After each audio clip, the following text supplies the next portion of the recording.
This video series is about government-sponsored savings plans or government-registered savings plans, however you wish to say it. The next one I'd like to talk about is tax-free savings accounts.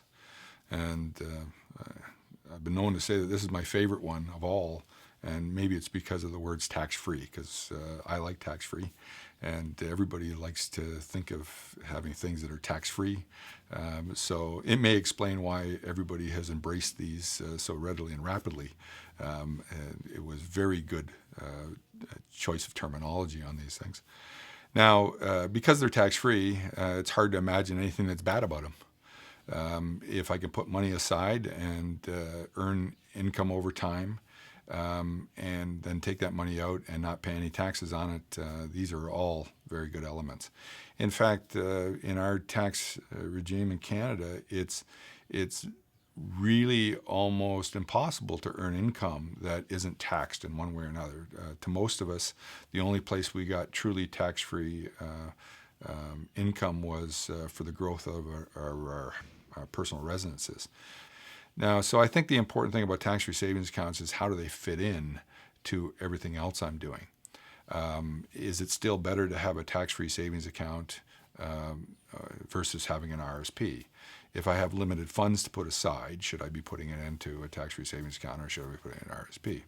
So if you look at, and again, what I was always stressing in when we talked about RSPs and RIFs, is this is about taxes. And again, the reason I like this thing is it's quite clear. It's right in front of you. It's tax-free. The tax is in the word. So we should be able to keep focused on this being about taxes. So when I have some decisions to make about whether I should use a tax-free savings account, if I'm currently got investments that are not inside an RSP, there's really no harm in putting them in a tax-free savings account. I can put the money in, I can readily get it out. So while it's in there, I'm not going to be paying taxes on what it earns. And when the money comes out, I won't pay any taxes at that time either. So like I said, it's really hard to find anything, reason not to use these things. But in context of an RSP, if my RSP will give me a refund up front and kind of allow me to put away more money by doing so, maybe an RSP is the right product for me, particularly when I have the ability to take income that's being taxed today and put it away and then pay less taxes on it when I take it out because I'm at a lower tax bracket. So where a tax-free savings account certainly allows me to put money in, earn some income on it, and never pay taxes on what I earn, the RSP allows me to put money in and shift that tax that would be paid on that money from a high tax bracket to a lower tax bracket. So that's a win that exceeds a tax-free savings account. Maybe. Because I have to keep in mind that the growth of what I put in my RSP is going to be taxed when I take it out. So it is quite possible that I may put money into my RSP, do well on my investments, and when I take that money out, pay more taxes than I want to pay. If it was in a tax-free savings account, I may have invested less because I didn't get a tax refund, but I'm going to pay no taxes when I get it out.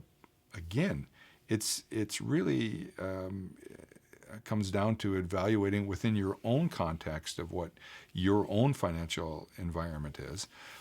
Everybody has a different tax rate going into these plans. Everybody has a different tax rate that's going to result from taking money out of these plans in the future. And everybody has a different tax rate along the way. And so evaluating these plans just on the basis of, well, it seems like it's a good thing. It seems like RSPs would be better. It seems for me, tax-free savings accounts, you can't do that without fitting them into a overall plan of your finances for the rest of your life.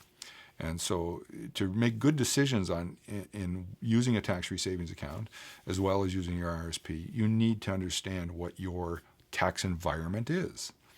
Now, the other thing about tax-free savings accounts, they give us a way to take advantage of RSPs in either not using the RSP, which I just alluded to, or actually taking money out of my RSP and my RIF at a time in my life when my tax rate is low and put it in the tax-free savings account so that in future, anything I earn on it won't be taxed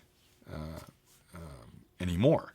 And a perfect example of this is whether it makes sense for people to take money out of their RIF in their later life and shovel it over into their tax-free savings account, thus reducing the amount of the RIF that is going to be there when they die, and but not create any new taxes by shoving it into their tax-free savings account. And many calculations have been done that say that if I have the prospect of still having money at the end of my life, I may be better off having it inside a tax-free savings account when I end my life than inside a RIF when I end my life. And so I need a strategy to maybe move it from one to the other. But again, tax-free is tax-free, and that's good. And certainly encourage everybody to use them. But you have to fit them in the context of how they're working with your other plans. The use of these tax-free savings accounts just become, anything I put in them, I'm going to gain from. It's only a question of what do I put in them so that I can gain the most from them.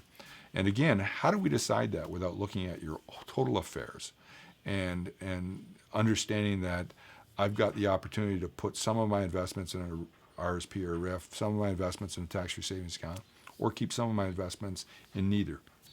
And unless I understand my tax environment, I can't possibly make good decisions around that.